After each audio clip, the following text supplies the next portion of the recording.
नमस्कार। ना इधर ना उधर, सीधे मुद्दे पर नज़र। और क्या है आज की खबर, आप देखना शुरू कर चुके हैं न्यूज़ 18 आपके पुनीत के साथ। मेरे साथ मेरे सहयोगी आनंद भी मौजूद हैं। और आज हम बात करने वाले हैं उस खेल की, या उस खबर की जो खबर आई है कि खेलेंगे नहीं तो खेल बिगाड़ देंगे।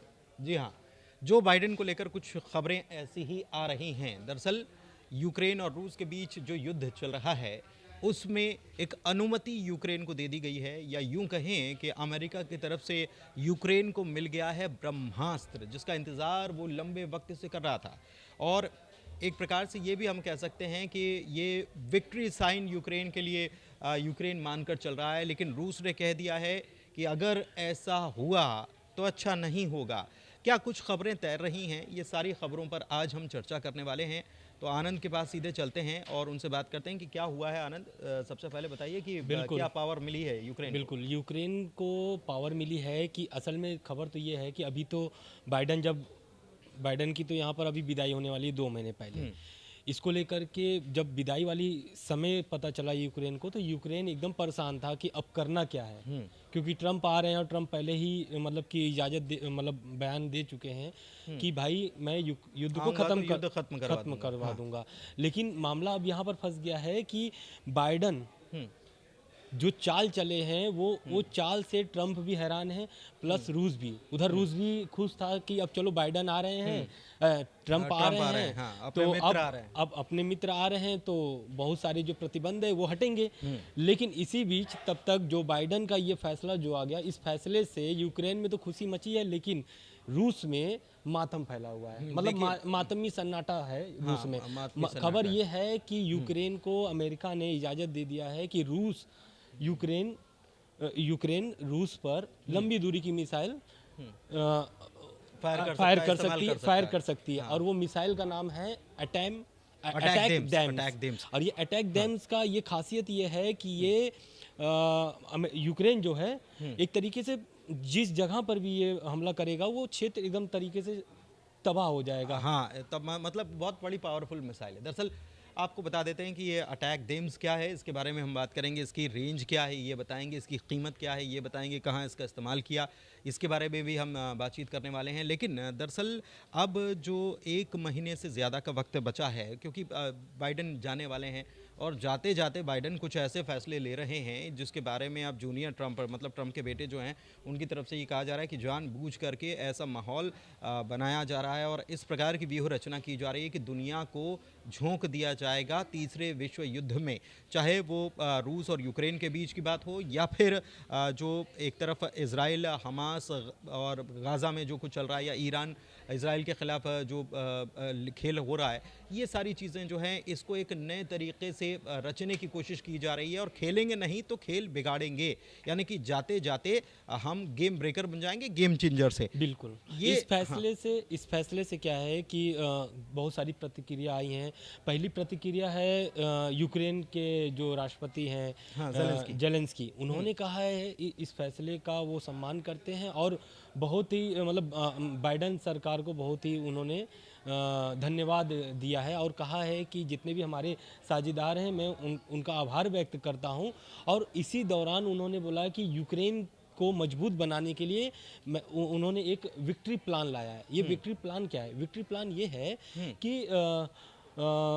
यूक्रेन को जीत दिलाना है युद्ध में, जो 2.5 साल से यूक्रेन मतलब, तो ये तो अभी तो खाली क्षेत्र ग्रस्त हुए हैं, लेकिन उसके आर्थिक व्यवस्था, शिक्षा नीति, सारी चीज़ तो तबाह हो चुके हैं इस हमले की वजह से। तो उन्होंने एक विक्ट्री प्लान लाया है कि उस प्लान से यूक्रेन और अब उठेगा, उभरेगा और क्या बोलते हैं कि दुनिया के शीर्ष पर पहुंचने की जो उसकी हाँ, मतलब एक देश जिस तरीके से यूक्रेन पहले था उसी रूप में उसको स्थापित किया जाएगा। देखिए, आप ये समझिए कि कुछ दिन पहले के बयानबाजी को अगर आपको याद हो तो इमैनुअल मैक्रों जो हैं उनकी तरफ से कहा गया था कि जिस तरीके से बीच में ये खबरें सामने आई थी कि यूक्रेन को मदद नहीं मिलने वाली अमेरिका से पहले तो ये जान लीजिए कि यूक्रेन को मदद कितनी मिलती है। अगर भारतीय रुपए में देखा जाए तो अभी तक यूक्रेन को अमेरिका से 4.25 लाख करोड़ रुपए की मदद मिल चुकी है।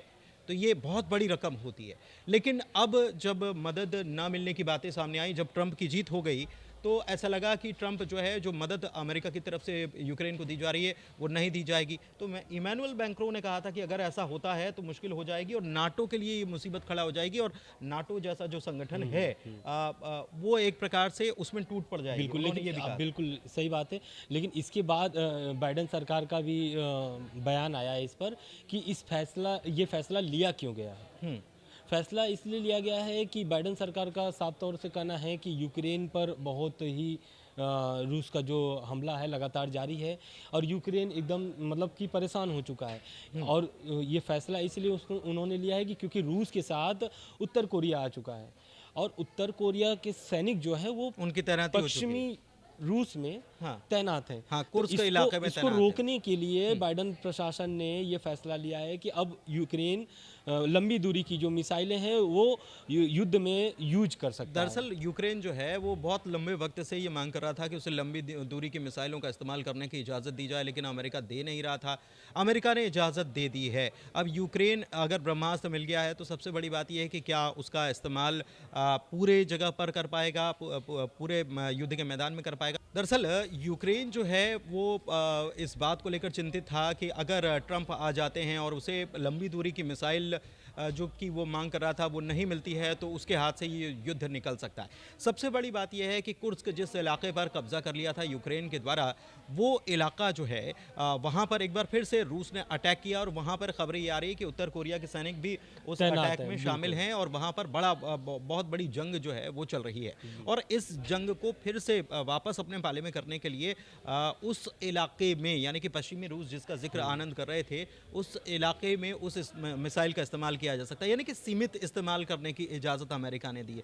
सबसे बड़ी बात यह है, मैं यहाँ पर जोड़ना चाहूँगा आनंद, फिर आपके पास आता हूँ। सबसे बड़ी बात यह है कि कोई भी हथियार अगर किसी को दिया जाता है तो उसमें बहुत सारे टर्म्स एंड कंडीशन होती है कि आपको कैसे कब इस्तेमाल कर सकते हैं। ऐसा नहीं कि हथियार मिल गया तो आप कैसे भी इस्तेमाल कर सकते हैं। तो कुछ टर्म्स एंड कंडीशन है और टर्म्स एंड कंडीशन में यही है कि ये जो अटैक डेम्स मिसाइल जो है जिसकी रेंज के बारे में हम आपको बताएंगे, लेकिन इसका इस्तेमाल जो है वो पश्चिमी रूस वाले इलाके या कुर्स्क वाले इलाके में ही, और सबसे बड़ी बात कि ये सेल्फ डिफेंस में यूक्रेन कर सकता है, अगर मैं गलत नहीं हूं। बिल्कुल सिर्फ यूक्रेन ही कर सकता है।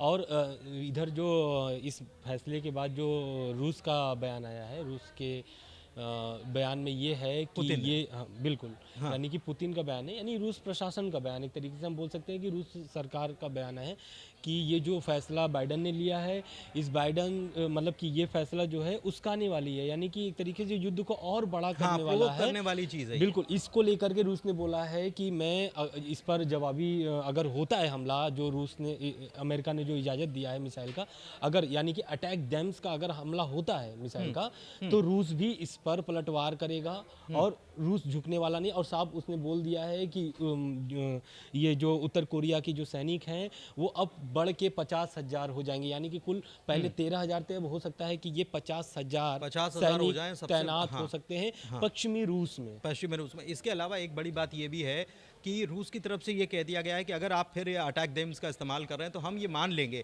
कि अभी तक तो हम यूक्रेन से लड़ रहे थे, हाँ ठीक है आप बैकएंड से सपोर्ट कर रहे थे, लेकिन हम ये मान लेंगे कि अब इसमें नाटो उतर आया है, नाटो अपनी जो सैन्य सहायता कर रहा है और फिर ये युद्ध जो है ये यूक्रेन की सीमाओं तक सीमित नहीं रहेगा, फिर ये युद्ध आगे बढ़ जाएगा। परमाणु मिसाइलों की तैनाती और उनके तैयार होने की भी बात कह दी गई है। अटैक डेम्स की बात कर लेते हैं। अब जो मिसाइल जिसकी परमिशन दी गई है, इसकी रेंज क्या है, कितने की मिसाइल है, क्या कुछ जानकारी है?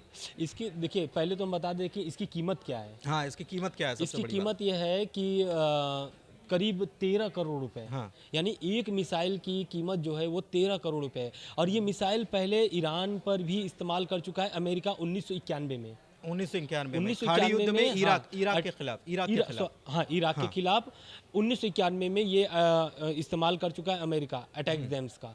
और ये इसकी पूरी जो कीमत है करीब 12 करोड़ कुछ रुपए है, यानी कि लगभग 13 करोड़ 66 लाख, यानी कि लगभग 13 करोड़ रुपए एक मिसाइल के वो कीमत अदा कर रहा है हाँ, और यूक्रेन। इसकी रेंज जो है, रेंज है 300 किलोमीटर, मतलब 300 किलोमीटर तक ये हमला करने में सक्षम है। तो आप समझ सकते हैं कि कितना बड़ा इलाका जो है वो यूक्रेन जो है उसको इस मिसाइल से कवर कर सकता है। लेकिन अभी तो ये एक अटैक डेम्स जो है वो एक ही मिसाइल की परमिशन मिली है। क्या आने वाले वक्त में और परमिशन मिलेगी? सबसे बड़ी बात ये है कि ये कहा जा रहा है कि बाइडन प्रशासन जो है, बाइडन जाते जाते खेलेंगे नहीं तो खेल बिगाड़ेंगे। वापस पहली लाइन पर आते हैं। क्या यही कुछ चल रहा है? क्योंकि के बात केवल यूक्रेन और रूस के वॉर की नहीं है, बल्कि उधर गाजा में और ईरान और इसराइल के बीच जो कुछ चल रहा है उसमें भी ऐसा कुछ सामने आया है कि अमेरिका ने इसराइल को चेतावनी दी है। बिल्कुल, ये तो चेतावनी लगातार दे ही रहे हैं। हमले के बीच लगभग 1.5 साल से ये हमला हो रहा है इजराइल और ईरान का, सॉरी इजराइल और फिलिस्तीन, हमास, हिजबुल्लाह का। इसमें तो ईरान का अब मतलब खुल करके वो सब हमले में कूदा है।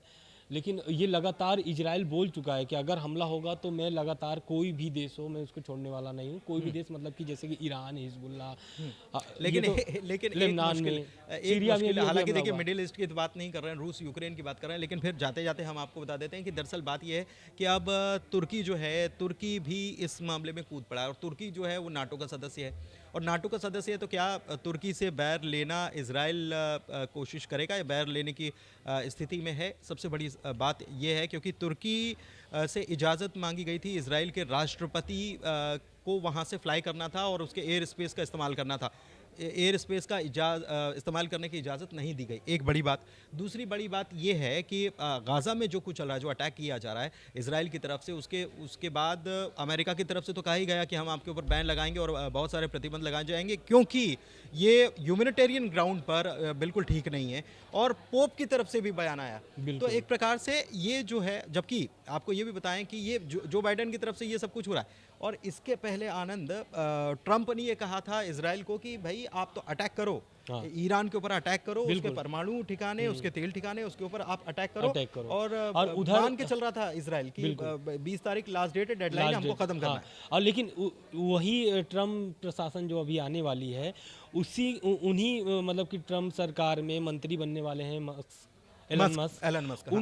उनकी देखिए भूमिका क्या है। वो ईरान से भी बात कर रहे हैं और इधर क्या बोलते हैं कि पुतिन से भी उनकी गुपचुप बातें चल रही हैं। ऐसी खबरें सामने आ रही हैं कि मस्क जो है वो पुतिन से भी बात कर रहे हैं। उधर ईरान के जो संयुक्त राष्ट्र के जो राजदूत हैं उनसे भी उनकी बातचीत हो रही है। स्ट्रैटेजी अच्छा, लेकिन अभी मामला ये है कि जो ये फैसला लिया गया, ये बहुत महत्वपूर्ण समय में फैसला लिया गया। इसलिए मैं बोल रहा हूँ क्योंकि ब्राजील में अभी चल रहा था बैठक G20 का। तो ऐसा देखा जा रहा था कि ब्राजील में जो बैठक है उसमें बाइडेन भी शामिल हो रहे हैं, उसमें प्रधानमंत्री नरेंद्र मोदी भी शिरकत किए हैं, उसमें इटली के भी प्रमुख आई थी।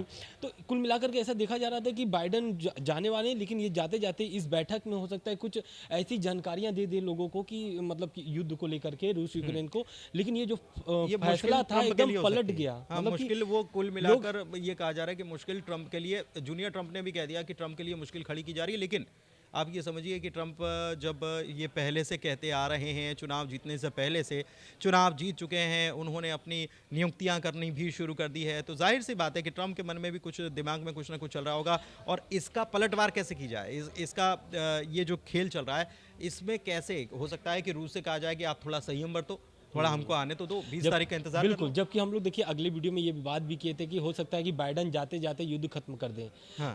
ये कहने का ये मतलब था हम लोगों का कि जो ये G20 की बैठक हो रही है, इसमें हो सकता है बाइडेन कुछ फैसला ले सकते हैं कि युद्ध खत्म हो जाए, लेकिन ये फैसला एकदम पलट लिए। लेकिन दूसरी तरफ ट्रंप अभी तो खेल कर ही रहे हैं ना। ट्रंप ने तो कह दिया कि अब ये हो सकता है कि ट्रंप कह दें, रूस को कह दें कि, या यूक्रेन को कह दें कि ठीक है आप थोड़ा इंतजार करो, हम आपको और परमिशन देंगे, और फिर जब तारीख नज़दीक आ जाएगी उसके बाद फिर जो होगा देखा जाएगा। तो कुल मिलाकर अभी जो है बाइडेन के लिए, बाइडेन जो कर रहे हैं वो ट्रंप के लिए मुश्किलें पैदा करने वाला है, लेकिन इसका असर आने वाले दिनों में क्या होगा इस पर हमारी लगातार नज़र बनी हुई है। फिलहाल चर्चा में इतना ही, दीजिए इजाज़त, धन्यवाद।